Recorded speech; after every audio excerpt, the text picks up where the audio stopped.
अस्सलाम वालेकुम। जवान सऊदीया हुंदा सी 7 साल च उन्हें बहुत ज़्यादा तरक्की की। 3 करोड़ की उन्हें कोठी बनाई, नवी कार लई, मापे नूं हज कराया, 2 बारी उमरा कराया, भैणां दी शादी की और छड़ के हर साल आपू भी पाकिस्तान आउंदा है। खानदान के होर भी मुंडे सऊदीया हुंदे सी, वो कहंदे साडे मुंडियां ने तो इतनी तरक्की नहीं की। असां कितनी बारी उन्होंने आख्या है कि सानू भी हज करा दिओ, कहंदे अगली बारी करांगे, अगली बारी करांगे, सानू बचदा ही कुछ नहीं। तुहाडा मुंडा जिहड़ा बहुत ज़्यादा पैसे कमांदा है, बड़ी खुशी की गल। कहंदे जी साडा मुंडा मेहनती बहुत है, कफील ओहदे तों बहुत खुश है। कहंदे जी बहुत खुशी की गल है। जवान ने घर फोन किया, कहता अब्बा जी मेरा एक दोस्त आ रहा, मैं उहदे हत्थ कोई घर दीयां चीज़ां दे के टोरियां ने, ते तुसीं जिहड़ा उहदी खिदमत चंगी करियो, उहने नाले रात रहना साडे घर। उन्हें आख्या पुत्तर तू फिक्र ही ना कर, असीं दी खिदमत बहुत करांगे। जवान जिसले आया वाकई उन्होंने बहुत ज़्यादा उहदी खिदमत की। शामी उन्होंने बिस्तरा करके दिता, नाल एक कंबल दिता।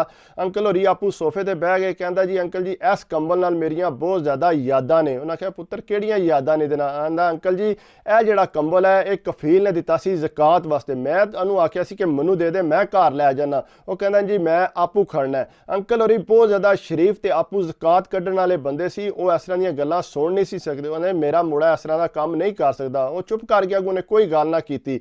अंकल होरी बहुत नमाजी सी, 5 टाइम की नमाज पढ़ते सी। जे रात रह के टुर गया, उन्हें अपने मुड़े नूं फोन किया। उन्हें आख्या पुत्तर तेरा दोस्त है गल पे आदा सी, ये ज़कात दा कंबल सी ते तू घर लै आंदा।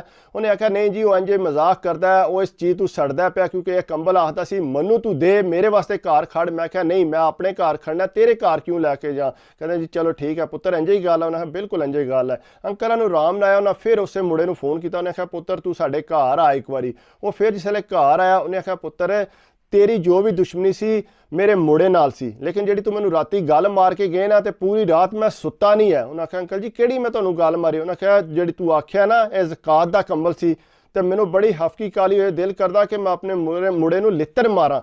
उन्हें आख्या अंकल जी इंज दी कोई गल नहीं, मैं हकीकत तुहानू दस रहा ज़कात दा कंबल। उन्हें आख्या नहीं। उन्हें आख्या जी मारो अपने मुड़े नूं फोन कॉल एक बारी। उन्हें कॉल मारी। उन्हें आख्या जी हाँ तेरे दोस्त नूं मैं फिर बुलाया, तू इन्हें सामने दस के ज़कात दा कंबल नहीं। वो वाकई आता नहीं ये ज़कात दा नहीं, मैं पैसों का खरीदया। उन्हें आख्या झूठ क्यों मारने? उन्हें आख्या झूठ मैं नहीं, झूठ तू मारने पिया जान के मेरे घर आके मेरी बेइज्जती पे करने। उन्हें आख्या यह गल है। उन्हें आख्या ठीक है। उन्हें फोन जो ही बंद किया मुड़े ने। उन्हें आख्या अंकल जी ठहर जो इत्थे मैं एक होर मुड़े नूं फोन मारना। उन्हें सऊदीया एक होर मुड़े नूं फोन मारिया। फोन मार के कहता यार मेरी ना कफील नाल एक बारी गल करा। उन्हें आख्या कि हैर हो गई आ? कहता नहीं यार तेरी मेहरबानी कफील नाल एक बारी गल करा, मैं बड़ी जरूरी उहदे नाल गल करनी है। उन्हें वीडियो कॉल की से कफील सामने आया। आंदा कफील मेरे नाल गल तू करनी है, मैनू तू यह दसना कि यह जिहड़ा कंबल है ये वाकई उहदे घर दा सी कफील दे कंबल। उन्हें आख्या कफील इस कंबल नूं जाणने? उन्हें आख्या बिल्कुल जानना मैं, उन्हें पता कित्थे दा? उन्हें आख्या मेरे घर दा ते मैं ज़कात वास्ते दिता सी फलाने बंदे नूं। हाँ उन्हें आख्या अच्छा। उन्हें आख्या अंकल जी सुनदे हो पे? अंकल समझ तो कोई नहीं सी आउंदी। उन्हें आख्या अंकल जी ये पिया आखदा वाकई मैं जिहड़ा कंबल है ना इनू ज़कात वास्ते दिता सी ते इन्हें जिहड़ा गरीबां नूं देना सी। उन्हें आख्या कफील ने पूछा कि गल हो गई? उन्हें आख्या कोई गल नहीं। उन्हें फोन बंद कर दिता। जिसले फोन बंद किया अंकल नूं जिहड़ा ना गुस्सा बड़ा लगा। उन्हें दोबारा मुड़े नूं फोन मारिया। उन्हें आख्या पुत्तर तू किहड़ा काम कीता? तू ज़कात दा कंबल घर लैंदा, तू बड़ा बगैरती वाला काम कीता है। उन्हें आख्या यार तू के मेरे घर लड़ाई पवा दी है? पर उन्हें मुड़े ने फोन कर। उन्हें आख्या अब्बा जी मैं बाद फोन करांगा। अगू कहता अंकल जी हाली यह नहीं है, इनू बहुत ज़्यादा उत्थे ज़कात दे पैसे लैंदा लोकां कोलों। कफील दे सारे खानदान ने इनू पैसे दिते ने कि जाके ज़कात दे पैसे जड़े ने तू जाके गरीबां नू देई। उन्हें अंकल ने आख्या नहीं नहीं यह नहीं हो सकता, मेरा मुड़ा इंज नहीं कर सकता, तू कफील नू फिर फोन मार। एक होर सी उन्हां दा गुआंढी जिहड़ा सऊदीया हुंदा सी, उन्हें अंकल ने उन्होंने बुला लिया। उन्हें आख्या तू भी इत्थे आ। उन्हें बुलाया। उन्हें आख्या इहदे सामने गल कर कफील नाल। उन्हें जिस सामने गल की उन्हें आख्या जी हाँ जी कफील दसी बई यह जिहड़े कंबल है ये कित्थों है? उन्हें आख्या वाकई मेरे घर दा कंबल। उन्हें क्यों पुछदे पे? उन्हें आख्या जिहड़े तू इनू हर साल जिहड़ा पैसे देने ज़कात वास्ते। उन्हें आख्या बहुत ज़्यादा इनू पैसे देईदे ने, ये कहंदा मैं जाके गरीबां च तकसीम करना, इस वजह ते असीं इनू दिंदे आ, सारे खानदान दे इकट्ठे करके इनू पैसे दिंदे आ। वो जिसे सुनिया कफील कहता गल के है? उन्हें आख्या बाद च दसना। कफील बड़ा परेशान हो गया ये की गल है इन्हां दी? अंकल नूं पता लगा, अंकल दे बतौर ही फिर गए।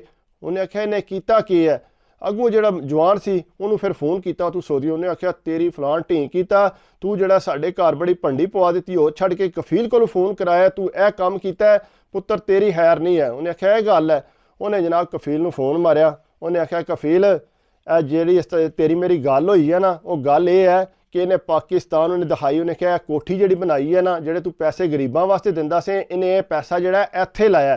कफील दे ते रंग सूहा कुट हो गया। कहता है खनजीर यह काम करता रहा, ਇਹ ਸਾਰਾ ਪੈਸਾ ਆਪਣੇ ਲਾਂਦਾ ਰਿਹਾ ਕਫੀਲ, ਹਾਲਾਂਕਿ ਬਹੁਤ ਜ਼ਿਆਦਾ ਖੁਸ਼ ਆਇਆ ਉਹਦੇ ਤੋਂ। ਉਹ ਜਨਾਬ ਕਫੀਲ ਲੈ ਗਿਆ ਉੱਥੇ ਆਪਣੇ ਡੇਰੇ ਤੇ, ਉੱਥੇ ਜਾ ਕੇ ਉਹਨੇ ਜਾ ਕੇ ਇਹਨੂੰ ਕੰਨ ਫੜਾ ਕੇ ਚੰਗੇ ਭਲੇ ਲਿੱਤਰ ਮਾਰੇ, ਲਿੱਤਰ ਛਿੱਤਰ ਮਾਰ ਕੇ ਤੇ ਉਹਨੇ ਇਹਨੂੰ ਖਰੂਜ ਲਾ ਕੇ ਜਿਸੇ ਪਾਕਿਸਤਾਨ ਟੋਰਿਆ, ਜਿਸੇ ਘਰ ਆਇਆ, ਅੱਗੂ ਜਿਸੇ ਘਰ ਦਿਆਂ ਤੱਕਿਆ, ਉਹਨੇ ਆਖਿਆ ਪੁੱਤਰ ਤੂੰ ਜਿਹੜਾ ਕੰਮ ਕੀਤਾ ਮੈਂ ਸਾਰੀ ਜ਼ਿੰਦਗੀ ਨਹੀਂ ਮਾफ़ ਕਰ ਸਕਦਾ ਤੈਨੂੰ, ਤੂੰ ਮੈਨੂੰ ਅੱਜ ਇਹਨਾਂ ਪੈਸਿਆਂ ਦਾ ਕਰਵਾਇਆ। ਉਹਨੇ ਆਖਿਆ ਨਹੀਂ ਅੱਬਾ ਜੀ ਅੱਜ ਜਿਹੜਾ ਮੈਂ ਤੁਹਾਨੂੰ ਆਪਣੇ ਪੈਸਿਆਂ ਦਾ ਕਰਵਾਇਆ। ਨਹੀਂ ਪੁੱਤਰ ਤੂੰ ਸਾਰਾ ਪੈਸਾ ਮਿਕਸ ਕਰ ਦਿੱਤਾ, ਆਪਣੀ ਭੈਣ ਦੀ ਤੂੰ ਸ਼ਾਦੀ ਕੀਤੀ ਹੈ, ਅਸੀਂ ਤੇਰਾ ਖਾਂਦੇ ਆ ਪਏ, ਤੂੰ ਲੋਕਾਂ ਦਾ ਜਿਹੜਾ ਗਰੀਬਾਂ ਦਾ ਪੈਸਾ ਸੀ ਉਹ ਤੂੰ ਘਰ ਇਸਤੇਮਾਲ ਕੀਤਾ ਹੈ, ਉਹ ਛੱਡ ਕੇ ਤੂੰ ਕੋਠੀ ਬਣਾਈ ਹੈ। ਪਿਓ ਦਾ ਦਿਮਾਗ ਫਿਰਿਆ, ਉਹਨੇ ਜਾ ਕੇ ਕੋਠੀ ਦੇ ਸਾਰੇ ਤੇਲ ਸੱਟ ਕੇ ਉਹਨੇ ਅੱਗ ਲਾ ਦਿੱਤੀ, ਗੱਡੀ ਨੂੰ ਵੀ ਅੱਗ ਲਾ ਦਿੱਤੀ। ਉਹ ਚੀਕਾਂ ਮਾਰੇ, ਉਹਨੇ ਆਖਿਆ ਅੱਬਾ ਜੀ ਮੇਰੇ ਕੋਲ ਤੇ ਹੋਰ ਸਰਮਾਇਆ ਕੋਈ ਨਹੀਂ, ਕਫੀਲ ਨੇ ਜਿਹੜਾ ਮੈਨੂੰ ਖਰੂਜ ਲਾ ਕੇ ਟੋਰ ਦਿੱਤਾ। ਉਹਨੇ ਆਖਿਆ ਤੈਨੂੰ ਖਰੂਜ ਲਾ ਦਿੱਤਾ, ਮੈਂ ਤਾਂ ਤੈਨੂੰ ਤੱਕਣਾ ਨਹੀਂ ਚਾਹੁੰਦਾ, ਮੈਂ ਤਾਂ ਨਾ ਤੂੰ ਹੁਣ ਹੀ ਕਬਰ 'ਚ ਢਲ ਜਾਏ, ਜਿਹੜਾ ਤੂੰ ਕੰਮ ਕੀਤਾ ਗਰੀਬਾਂ ਦਾ ਤੂੰ ਖਾਏਂਗਾ, ਜ਼ਕਾਤ ਦਾ ਪੈਸਾ ਲਿਆ ਕੇ ਤੂੰ ਘਰ ਇਸਤੇਮਾਲ ਕਰੇਂਗਾ। ਉਹ ਜਨਾਬ ਚੰਗੀ ਭਲੀ ਉੱਥੇ ਮਸ਼ਹੂਰੀ ਹੋਈ ਉਹਨਾਂ ਦੀ। ਉਹਨੇ ਆਖਿਆ ਖਬਰਦਾਰ ਤੂੰ ਮੇਰਾ ਪੁੱਤਰ ਨਹੀਂ ਹੈ, ਮੇਰਾ ਜਿਹੜਾ ਆਪਣਾ ਇੱਕ ਕਮਰੇ ਦਾ ਮਕਾਨ ਹੈ ਮੈਂ ਉਹਦੇ 'ਚ ਹੀ ਖੁਸ਼ ਹਾਂ, ਲੇਕਿਨ ਤੇਰੇ ਜੀ ਔਲਾਦ ਮੈਨੂੰ ਨਹੀਂ ਚਾਹੀਦੀ। ਉਹਨਾਂ ਜਨਾਬ ਅੰਕਰਾਂ ਸਾਰੇ ਸਾੜ ਬਾਲ ਸੜੀ ਹੈ, ਜੋ ਵੀ ਉਹਦਾ ਪੈਸਾ ਸੀ ਉਹਨਾਂ ਉਸੇ ਟਾਈਮ ਜਿਹੜਾ ਘਰ ਸੰਭਾਲਿਆ ਸੀ ਉਹਨਾਂ ਸਾਰੇ ਦਾ ਸਾਰਾ ਗਰੀਬਾਂ ਨੂੰ ਤਕਸੀਮ ਕਰ ਦਿੱਤਾ। ਉਹਨਾਂ ਆਖਿਆ ਜੀ ਸਾਨੂੰ ਮਾफ़ ਕਰ ਦਿਓ, ਮੈਂ ਸਾਰੀ ਜ਼ਿੰਦਗੀ ਵੀ ਲੱਗਾ ਰਵਾਂ ਤਾਂ ਵੀ ਇਹ ਗਰੀਬਾਂ ਦਾ ਜਿਹੜਾ ਵਾਪਸ ਨਹੀਂ ਕਰ ਸਕਦਾ ਜਿਹੜਾ ਮੇਰੇ ਮੋੜੇ ਨੇ ਕੰਮ ਕਰ ਦਿੱਤਾ। ਉਹਨਾਂ ਆਖਿਆ ਪੁੱਤਰ ਗੱਲ ਸੁਣ, ਅੱਜ ਤੋਂ ਬਾਅਦ ਜੇ ਤੂੰ ਮੇਰੇ ਸਾਹਮਣੇ ਆਇਆ ਜਾਂ ਮੈਂ ਤੈਨੂੰ ਮਾਰ ਦਿਆਂਗਾ ਜਾਂ ਮੈਂ ਆਪਣੇ ਆਪ ਨੂੰ ਮਾਰ ਦਿਆਂਗਾ, ਇਸ ਵਾਸਤੇ ਮੇਰੇ ਸਾਹਮਣੇ ਆਉਣ ਦੀ ਪੁੱਤਰ ਤੈਨੂੰ ਜ਼ਰੂਰਤ ਨਹੀਂ, ਤੂੰ ਹੁਣ ਇੱਥੋਂ ਟੁਰ ਜਾ।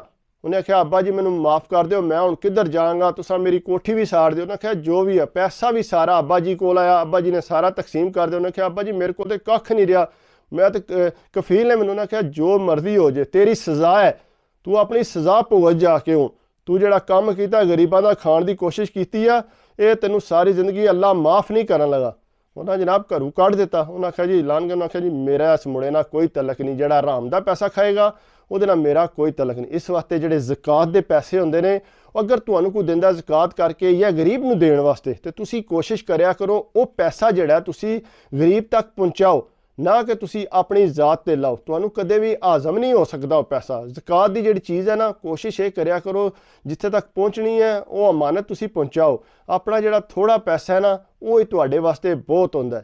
ਇਸ ਵਾਸਤੇ ਅੱਛਾ ਕਰਨ ਦੀ ਕੋਸ਼ਿਸ਼ ਕਰੋ ਤੇ ਅੱਛਾ ਹੀ ਹੋਵੇਗਾ। ਅਗਰ ਮੇਰੀ ਵੀਡੀਓ ਅੱਛੀ ਲੱਗੀ ਹੋਵੇ ਤਾਂ ਪਲੀਜ਼ ਯਾਰ ਲਾਈਕ ਕਰਿਆ ਕਰੋ, ਕਮੈਂਟਸ ਕਰਿਆ ਕਰੋ, ਯਕੀਨ ਕਰੋ ਦਿਲ ਨੂੰ ਖੁਸ਼ੀ ਹੁੰਦੀ ਹੈ ਜਿਵੇਂ ਤੁਸੀਂ ਲਾਈਕ ਕਰਦੇ ਹੋ, ਕਮੈਂਟਸ ਕਰਦੇ ਹੋ।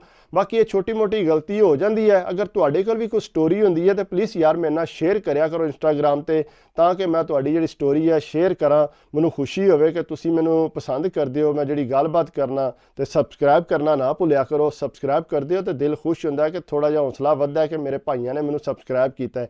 ਬਾਕੀ ਆਪਣੀ ਸਿਹਤ ਦਾ ਲਾਜ਼ਮੀ ਖਿਆਲ ਰੱਖਿਆ ਕਰੋ, ਸਿਹਤ ਹੈ ਤੇ ਸਭ ਕੁਝ ਹੈ। ਦੁਆਵਾਂ 'ਚ ਯਾਦ ਰੱਖਿਓ। ਅੱਲਾ ਹਾਫਿਜ਼।